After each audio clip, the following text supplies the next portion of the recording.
All right, we're all set. Okay, that's great. Well, thank you so much. I really appreciate the invitation and the opportunity to share with you some of what I know about why birds sing today. Um, and thank you, Jess, for organizing this. And thanks to all of you for coming today. So I am Lauren Riters, and I've been a professor in the Department of Integrative Biology, formerly known as the Department of Zoology. That was a recent change. I've been here now for 20 years. And the focus of the research in my lab is really we're interested in how hormones and how environmental factors and social factors regulate vocal communication in songbirds. And so if you are a birder, I'll share this with you. I study starlings, European starlings, and I know if you're a birder, you're going to groan because they are invasive species. They kick bluebirds out of their nests, but they're fantastic singers. And what I'm really interested in is why birds sing. So I'm going to mention a little bit of my research today on starlings, but mostly I'm going to share with you what biologists in general have discovered about why birds sing. So vocal communication, it's critical for successful social interactions across animal species. So we're all familiar with this, right? Frogs croak, cows moo, cats meow, birds sing. There are even fish that vocalize up in the Pacific Northwest. But it is really rare that animals need to learn to communicate. So most of these species that I'm showing you here, they don't need adult tutors to teach them to communicate. Of course, humans do. But there are actually very few animals that learn their vocalizations.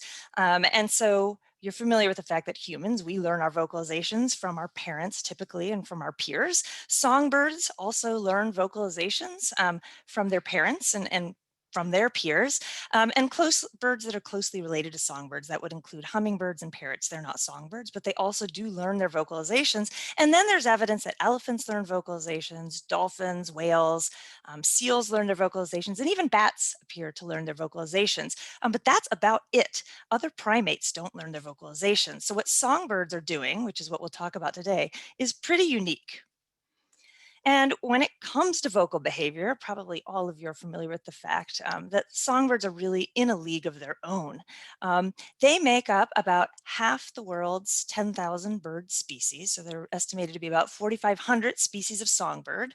And tomorrow morning, if you're walking around the Woodland Dune Preserve, the sky is going to be full of bird song, right? Because it is spring. And birds are probably most famous, males probably, are most famous for singing high rates of courtship song. And in Wisconsin, they're often doing it in spring, which is the onset of the breeding season.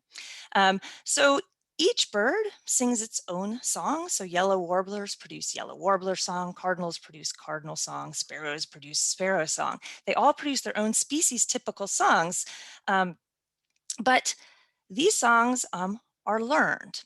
And so the vast majority of non-songbird species, like the ones you see here, they produce simpler sounds that are called calls. And so there is a distinction before we talk about why birds sing. There is a distinction that's made between calls and songs. So songbirds sing and call, and birds like this hawk and this turkey and this woodpecker here, they produce only calls, they don't sing.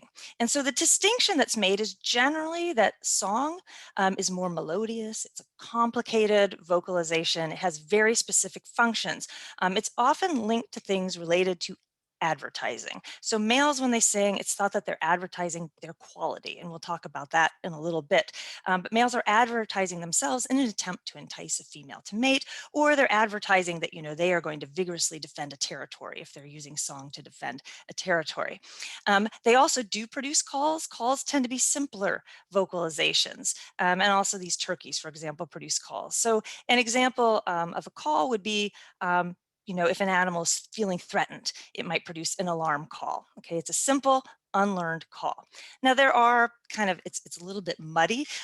For example, chickadees, you guys may be familiar with the chickadee call, which is actually the chickadee dee dee. The complicated thing is actually the call, the unlearned vocalization, and the bee boo. That is actually the learned vocalization, even though it's much simpler. But in general, the songs are really complicated, they are learned, and they advertise something about a bird's quality. And calls tend to be simpler and also tend to be unlearned. So songbirds produce song with a very specialized organ. It's called a syrinx. So we have a larynx, they have a syrinx, and it can produce multiple sounds at once. So when you hear one bird singing, sometimes it sounds like two birds are singing, and that's because this amazing syrinx is producing these vocalizations. It's very specialized. And songbirds actually have evolved a very distinct set of brain regions that underlies song learning and song production. And I just think this is fascinating. So I wanted to introduce you to this. But if you look over here, this would be a songbird brain illustration that's facing in the same direction as the starling. And you see there are a whole lot of different brain regions and different pathways in this starling that learns its song. It's a songbird that you do not see in a bird that doesn't learn its song, like this turkey, right? So here's the turkey brain facing in the same direction as this turkey. And you can see it's missing, entire brain regions that you see in songbirds. And scientists discovered, I think in the 70s, was when this research took place, that songbirds have this specialized group of interconnected brain regions that regulate song learning and also song production. And one thing I think is really cool is that this system of brain regions, it grows and shrinks seasonally. So right now, songbirds have really large brain areas that are involved in song. And then outside of the breeding season, these brain regions shrink, they become tiny, and they actually grow new neurons. So this area right here, HVC, sometimes people call it high vocal center, it grows new neurons, and they're largest when this male would be singing at high rates to attract females. All right, so seems like song must be really important for birds to have evolved such an elaborate brain system. So why is it important? Why do songbirds sing? Well, there are many reasons that birds sing, and I'm going to highlight four today, although there are other reasons. I'm going to start with the fact that they sing because they need to practice songs since it's learned. They also sing in order to attract a mate. That's probably the most popular reason that they sing, a well-known reason.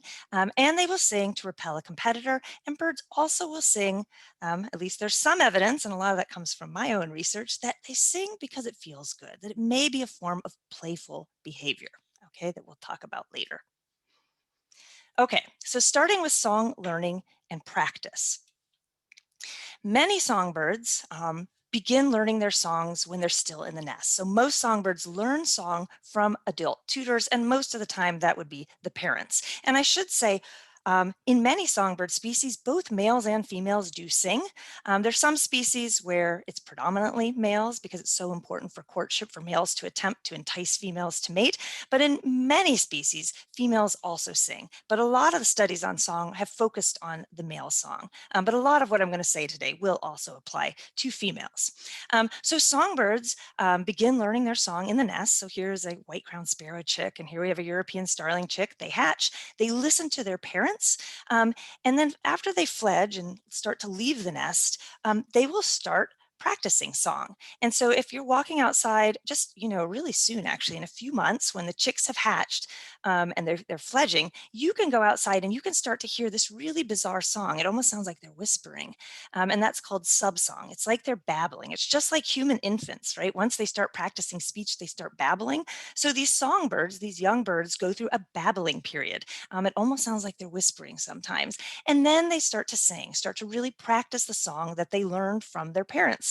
And then they'll practice and practice until they can match the adult tutor. And then basically they go through puberty, their hormones rise, and song is said to crystallize. And so for some birds, sensitive period learners, that is the song they're going to sing for their whole adult lives. So sensitive period learners, they learn their song just in a short period of time when they're young, about 15 to 50 days. And then when song crystallizes, that's the song they're going to produce throughout their adulthood. But there are other songbird species that are called open-ended learners, and they will learn their song when they're young, but they can continue to learn song throughout their adult lives. Often they incorporate new songs outside the breeding season, and then they practice those songs outside the breeding season, and then the song will crystallize and they'll produce the song that they've been practicing and refining during the non-breeding season. Then they produce that song during the breeding season, often in an attempt to attract a mate. So some songbirds, they also don't just learn from their parents. There are some birds, they kind of learn the structure of song and the way they're going to organize song, but many birds can incorporate mimics. They can, like starlings, catbirds, thrashers, mockingbirds, they learn to mimic other species. They'll mimic other birds, frogs, dogs, human speech, and even car alarms. We've heard our starlings mimic car alarms. We've heard them mimic the guy who used to take care of them. He would whistle and they would mimic his whistle. And then finally, I mentioned that I just want to emphasize again that although males are really famous for singing to attract females, females of many species also sing. Commonly, females will sing if another female arrives and she wants to defend her mate, then she'll sing to try to repel that other female. And they also, of course, sing at high rates because they need to practice and learn song. So biologists figured out that song is learned. And then they were curious, if song is learned, um, could you get a bird of one species to learn the song of another species? So could you take a canary and teach it cardinal song, for example? And so there have been a series of studies that have tried to see if this might be the case. So here's an example of a study in white-crowned sparrow where they tried to see, could you teach a white-crowned sparrow sparrow song? So what you're seeing here, these squiggles are called sonograms. It's kind of a pictorial representation of the bird's song. And if you take a young white-crowned sparrow when it's in the nest and tutor it with white-crowned sparrow song, when it grows up, it will sing white-crowned sparrow song. It will sing the species appropriate song. But they also, in this study, they raised white-crowned sparrows and they didn't let them hear any song. And when those birds grew up, you can see the pictorial representation of their song. The sonogram does not match normal white-crowned sparrow song. So they developed a kind of an abnormal song, a song that doesn't sound like white-crowned sparrow song, but they definitely sing.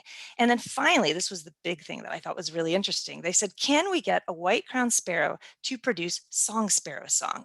And so they played song sparrow song to young birds, white-crowned sparrows in the nest. And when the white-crowned sparrows grew up, you can see that they produced abnormal song. It didn't look like white-crowned sparrow song. It didn't quite look like song sparrow song. So what researchers suggest is that song is learned. You need to hear an adult tutor produce the song, but birds are predisposed to learn the song of their own species, which I think is fascinating. A next question that researchers had was, well, if song is learned, could birds develop accents? You know, like humans that live in Oklahoma or Boston. I grew up in Ohio. I probably have an Ohio accent, although I've been here for 20 years, so I don't know. Or, you know, we've got the Wisconsin accent around here. So the question was, are there regional dialects? And the answer to that is yes. Biologists have found that bird song varies geographically. So this was a study in mountain white-crowned sparrows, and here is a map of the Sierra Nevada mountains. There's Lake Tahoe right there. And each of these circles represents a location where if you catch birds within that circle, they will sing a very specific song dialect. So birds, if you catch them over here, they sing the Donner Pass dialect. The sonogram looks like this. But if you go over here to the Sonora Pass and catch birds, you're going to see that they sing a slightly different song, the Sonora Pass song. And Mammoth Lake, they sing yet a different song. So it's all mountain white-crowned sparrow song, but there are distinct regional dialects that birds learn from their adult tutors. And turns out that females prefer to mate with males that sing local dialects. So if a female is in this area, but she hears, if she's a Mammoth Lake female, but she hears a Virginia Lake song, she will not be interested in mating with that male. She would much prefer to mate with a male who has properly learned the dialect. And we'll talk a little bit about why that seems to be the case and what females get when they select a male that sings a certain song in a little bit.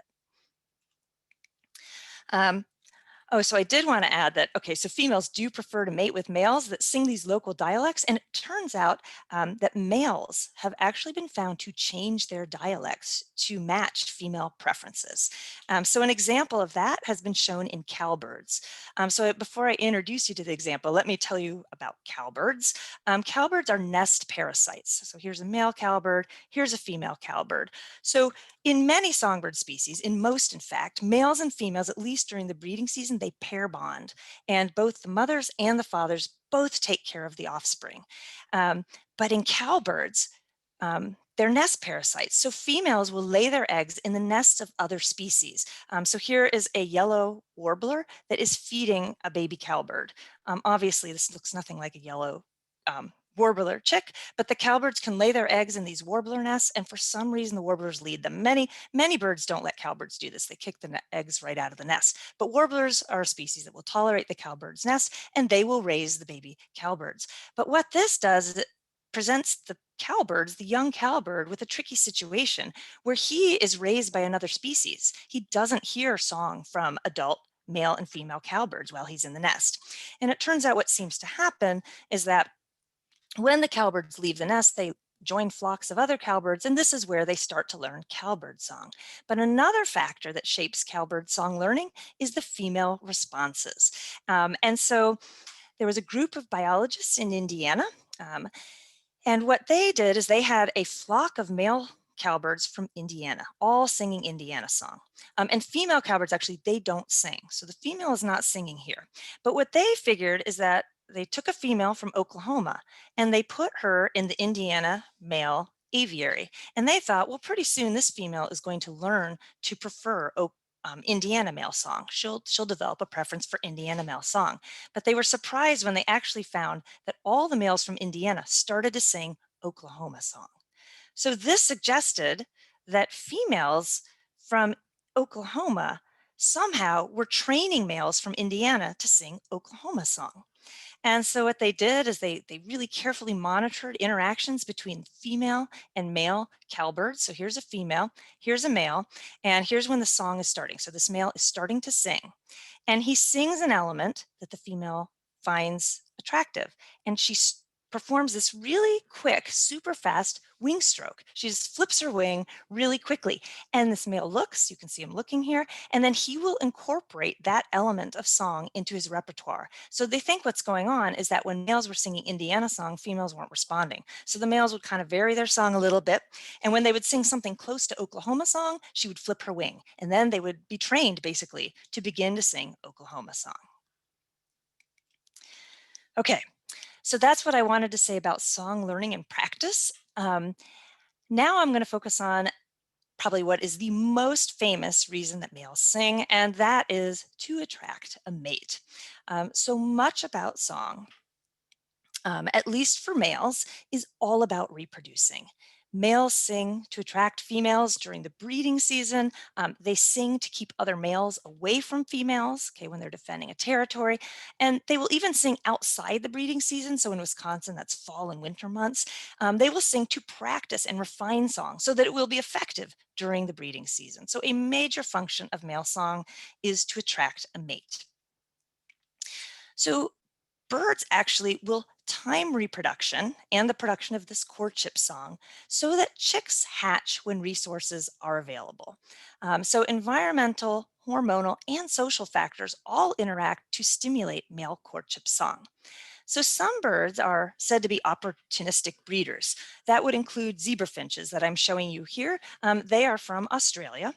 And what causes them to breed is rainfall. So they live kind of in desert climates. And so there aren't seeds, there's not food available to feed the chicks. But when it rains, that means plants are going to grow, that means seeds are going to be available. So as soon as it rains, these males will start singing courtship song to entice females to mate.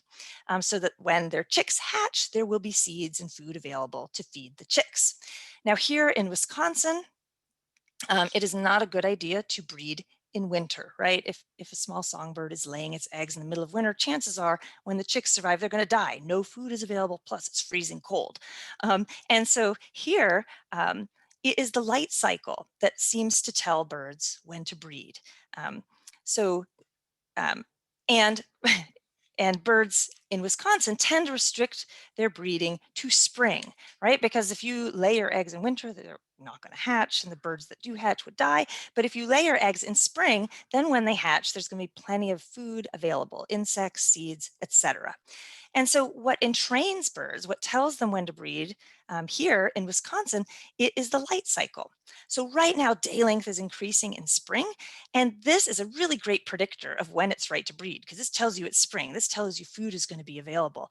And it turns out that courtship song is stimulated by day length and by testosterone in males. So as day length increases, this light information, it actually goes through the bird's skull. And the way they know this is there were people who took basically black Sharpies and they just colored they just darkened the skull so that the light couldn't get through the skull. And the light, it's not going through the bird's eyes, interestingly. It goes through the skull and it's received by the brain.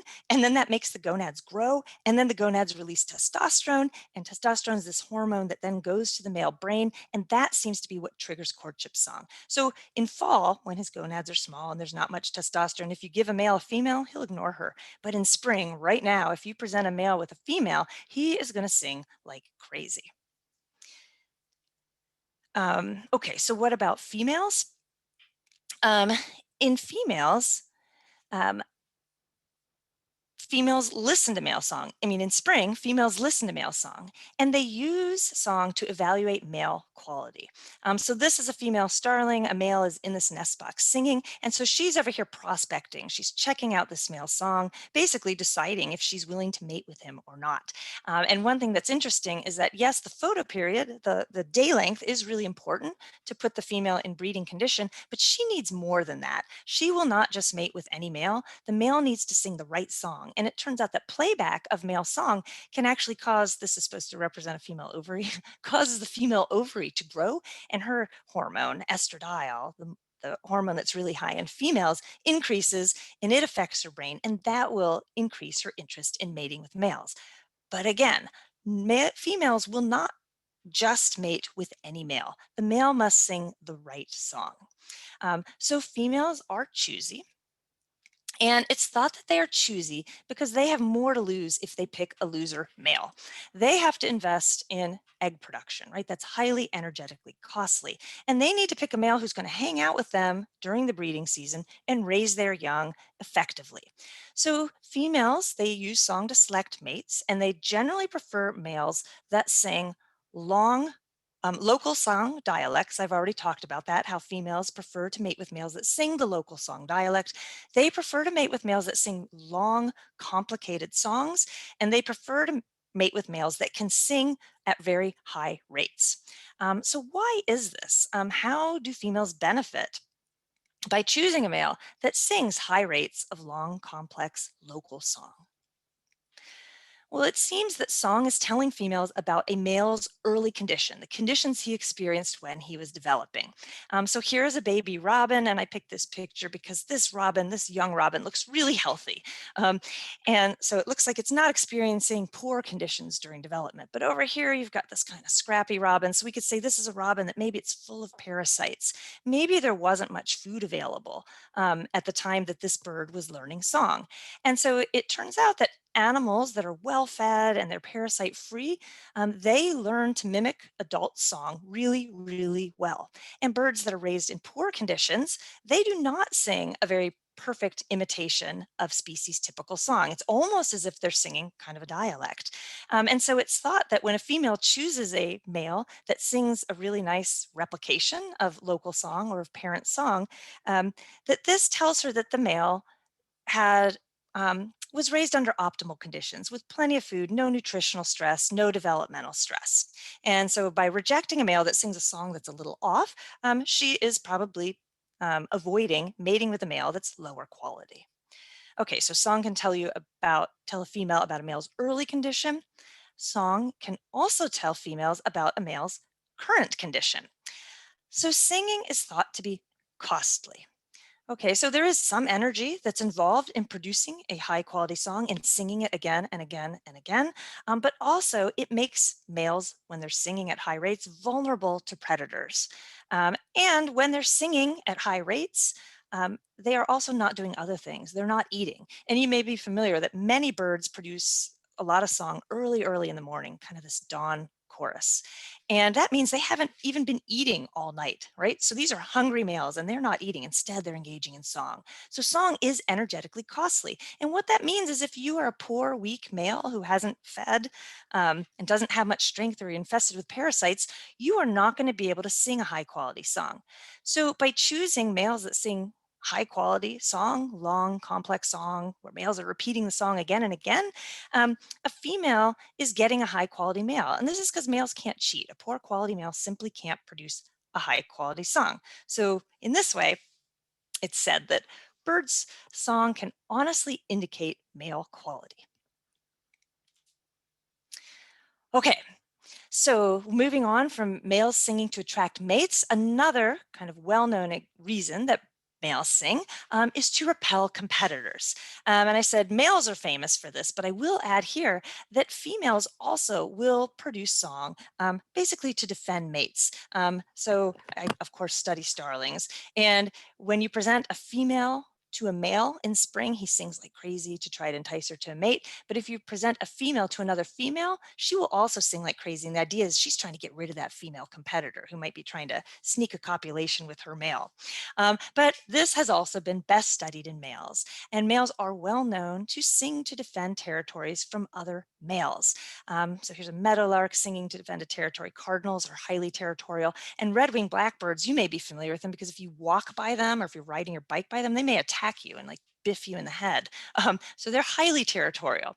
And some birds will sing a territorial song and they'll sing a different song when they're trying to attract mates, but most songs, including most of the songs around here in Wisconsin, most males will sing the same song to attract mates and to repel competitors. And the reason for that is because, again, song is thought to um, be an honest indicator of male quality. And if you're trying to take over a territory, you just don't want to mess with a high quality male. So males tend to avoid the songs that females find attractive.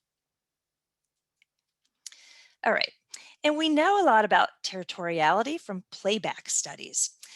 So researchers will go into a territory and play a song and just see what happens. And so here's a picture of a speaker that a researcher brought into a song sparrow territory, and the song sparrow shows up immediately and starts to threaten the speaker.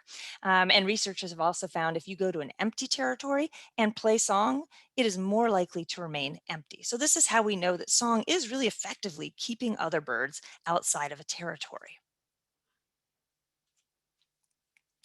Um, Territorial song is not only used, or territorial song is not used to attract females. It's designed to repel other males. But females have been found to actually eavesdrop on males' singing competitions. So this is kind of a cool study I found that is focused on black-capped chickadees. So here's a female black-capped chickadee. And you guys probably hear black-capped chickadees all the time. I could hear them outside my window right before I started presenting tonight. And so these are the birds that go dee-doo, dee-doo. And it turns out when you're hearing the males perform that, that's the song, that's their what's typically more complicated for most songbirds, but that is used by males to compete with one another. And so males that are high quality, and so what they do is they figure out like if you provide some food and males have to fight over the food, one male will win that food. So this is the high quality male. High quality males, when they produce the bee boo, nobody interrupts them. Okay, so that's represented over here. Here's the bee boo, nobody interrupts them, right? So they do the bee boo, and then later you could see another bird maybe singing a song. But low quality males, they get interrupted. So if you're a low quality male and you go bee boo, another guy might interrupt you and just overlap with your song. Okay, so the chickadee call it's thought to represent a form of competition. And these high quality males that aren't interrupted, typically, if you look at their nests, all the nests in their all the eggs in their nests were produced by that male. So he is the father of all the eggs that are in his nest with his female. But males that are interrupted, their female ends up cheating on them. Okay, so the eggs in his nest are not all his own. And the way they know this is researchers, they actually created basically robotic chickadee calls. And they would go out and they would have a high quality male produces bee boo, and then they wouldn't overlap. And when they looked at this male's nest over time, over a few weeks, they saw that, yeah, he is the father of all the eggs in his nest. But then the researchers took high quality males, and when the male produced the call, they interrupted him, artificially played a robotic song. And when they went to his nest, this just shows that there were a lot of eggs in that nest that did not belong to that male. And so what happens is females are paying attention. And if their male is interrupted, the females go off and they seek copulation with other males. Right? So female eavesdrop on singing competitions. Okay, so this shifts me to the last part of the talk, which is the possibility that birds may also sing because it is rewarding, because it feels good, because it's some kind of playful behavior. And a lot of this is research that we are doing at the University of Wisconsin right now. So factors that reward song differ depending on the reason that birds are singing. So this male red-winged blackbird, if he is singing to defend his territory and he scares off another male, that's reinforcing, right? He's going to sing more later because it worked. He got rid of this threat. There's got to be some relief to that, I would imagine. And this male starling, he's sitting in front of his nest site and he's singing at high rates to attract a female. So if this male attracts a female and he copulates, this will be rewarding. The male is much more likely to sing again in an attempt to attract a female. So it's very clear why males are singing in these two cases, to repel an intruder and to attract and a mate. But in some cases, why birds sing and what rewards song is not that clear. So some birds keep singing at high rates outside the breeding season for no apparent reason. I mean, for no immediate reason. So the birds that we study are starlings. So this is not the case just for starlings. There are many other birds that form large flocks right before they migrate, or they form large flocks and they live in those flocks over the winter, which helps them to survive. And starlings do this. Over the winter, they form these really large flocks. And while they're in these flocks, they sing, they sing, and they sing at really high rates. And not much is known about why they sing in these flocks. It's known that it's facilitated by having other birds around. They don't sing much when they're alone. That makes them vulnerable to predators. So it's, some kind of social presence helps them sing. We know that it is only going to happen when birds are not stressed out. So if you're watching a flock of starlings and a hawk shows up, they shut up immediately. They immediately stop singing. So a low stress situation will kind of get these birds singing. Um, and although I said they're not performing the song for any obvious reason, they just seem to sing, they sing off into space. It actually is developmentally critical. They need to practice their song in order to sing effectively in more serious contexts, right? They have to practice in these flocks so that they can sing when they're trying to attract a mate or trying to repel an intruder, try to repel another male. There's some idea that it might help keep these flocks together, but it's not related to courtship or territoriality. If you throw a female into a flock of male starlings, they ignore her in fall. Um, and so it's thought that it's not immediately functional. In an immediate sense, when they sing, nothing happens. They don't attract a mate. It doesn't matter if a new flock mate shows up or a new flock mate leaves, it doesn't change their singing. It's developmentally important, but in an immediate sense, nothing happens. And so there are very few behaviors that animals perform at high rates for no obvious reason, with the notable exception of playful behaviors. So I wondered, what is the definition of play behavior? So I found a book by a guy named Gordon Burkhart. And in his book, he defined play as a repeated, seemingly non-functional behavior that differs from more adaptive versions structurally, contextually, or developmentally. Um, and so the singing behavior in these flocks, it is a repeated behavior. It doesn't seem to be functional. And then I didn't know, if it was structurally different or contextually or developmentally different. But this sounded to me like perhaps fall song in these flocks could be a form of play behavior. And so the question then is, why do we play? We play because it's fun. Play is nearly synonymous with having fun, right? We play because it feels good. So could it be that birds are singing in fall flocks because it's a form of play behavior? So to put this into a broader context, do birds play?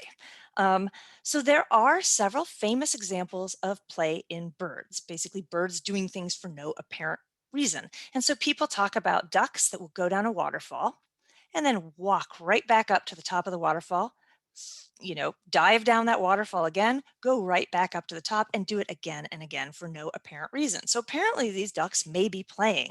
There are examples of parrots that play.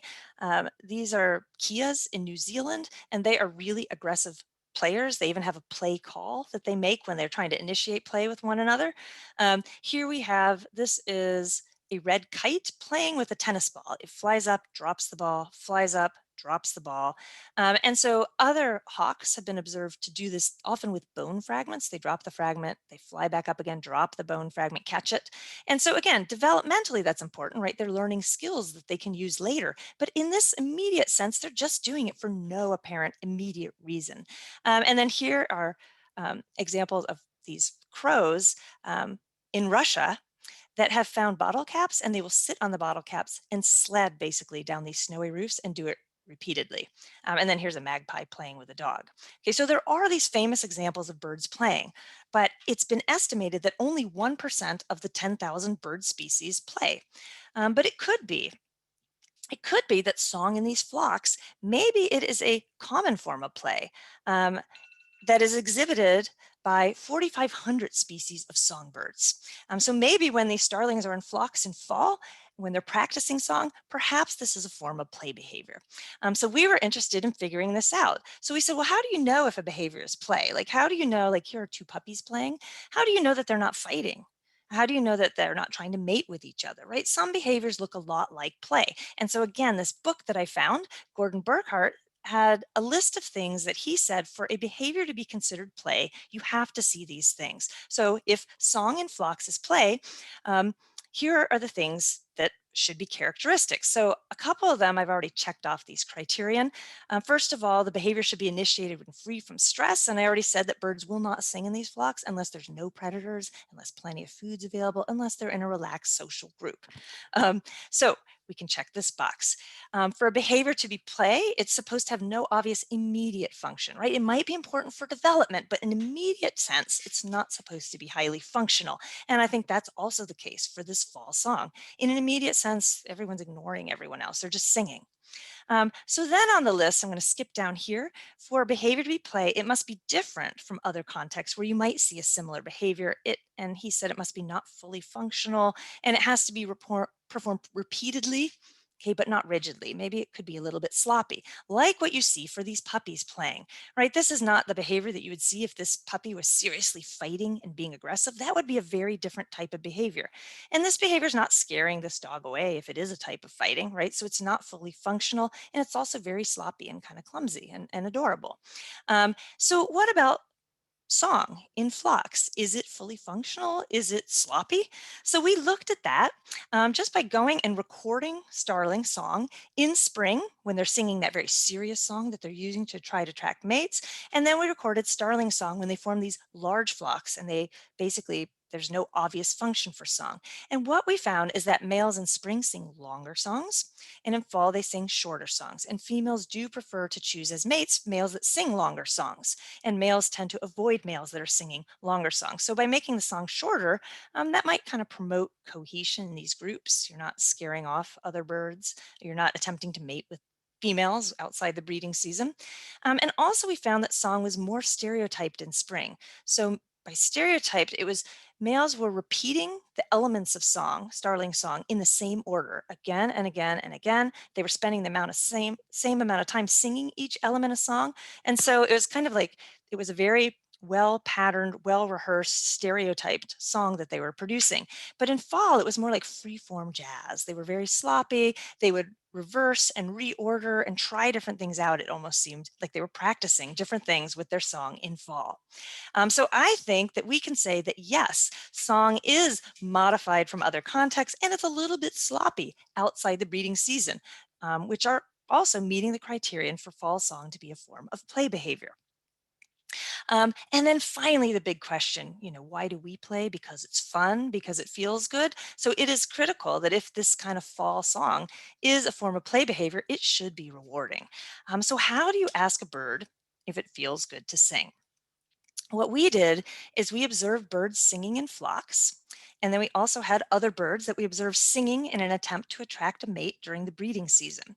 And the idea is that singing in flocks may be rewarding. So we would let the birds sing for 30 minutes, and then we would catch a bird. So let's say this bird is singing and it puts it in a good mood, feels good. Okay, that's represented here by this smiley face. So this bird is singing, and then we take the bird out of the flock after it was singing for 30 minutes, and we place it in one of two sides of, we call it a condition place preference apparatus. It's just a cage. Half of it's decorated with green materials, half of it's decorated with yellow materials. So let's say this male was singing at high rates and that induced a positive state. He's feeling good. He will now associate green with feeling good. So then later, we remove a partition separating the two sides of the cage, the green and yellow cage, and we put the male into the cage. And the idea is if singing feels good, that birds should spend more time, in this case on the green side. Some of them we put in the yellow side, some in the green side. But this particular individual, after he was singing, if he was experiencing a positive emotional state, that state should be associated with green. And so the prediction is that these males then will develop a preference for the green side. Okay, so we just then record the amount of time a male spends on either side of this condition place preference apparatus. And what we found is that yes, males did develop a preference for the place we put them after singing. So this hatch mark, anything above it, means that the birds developed a preference for the side we placed them in after singing. So for example, the green side, and anything below means they didn't. So birds that didn't sing much, birds that sang at low rates, they had no preference for green or yellow, but males that sang at high rates, they developed a strong preference for the place we put them after singing, which suggests that was associated with a positive state, which suggests that singing in fall may feel good. Um, and then in spring, the males were singing to attract females. And I think that if they had attracted a female and mated with her, they would have developed a very strong place preference. Other animals, when they copulate, they do develop preference for places where that occurred. But none of these males, we didn't let them hang out with females long enough to copulate. But some actually were rejected. So some males, when they sang, the females would come over to their nest box and check out the nest site. Other males would sing and no female paid any attention to them.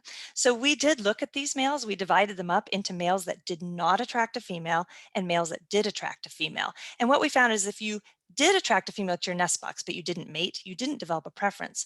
But if you did not attract a female, these males avoided that side. They avoided it, meaning they may have felt bad. So rejection, even if you're a songbird, feels bad. It induces a negative state, so you avoid that color, right? Because that was not associated with positive. Okay, so back to play. I think that we have found that support for the idea that fall song may be a form of play behavior. And I think we can add to this checklist that it is a rewarding type of behavior.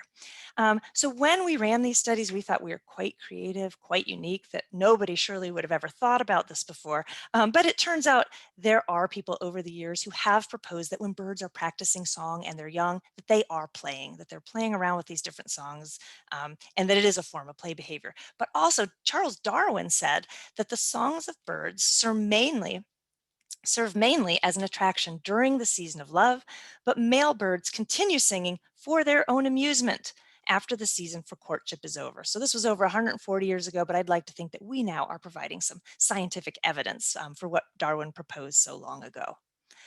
So with that, I'll come back to the list. Why birds sing, learning to attract a mate, to repel a competitor, and possibly because it's associated with a positive state. Perhaps they're also playing, at least in some contexts. So with that, I'm going to stop. I am happy to take questions, and I really thank you for coming to this talk.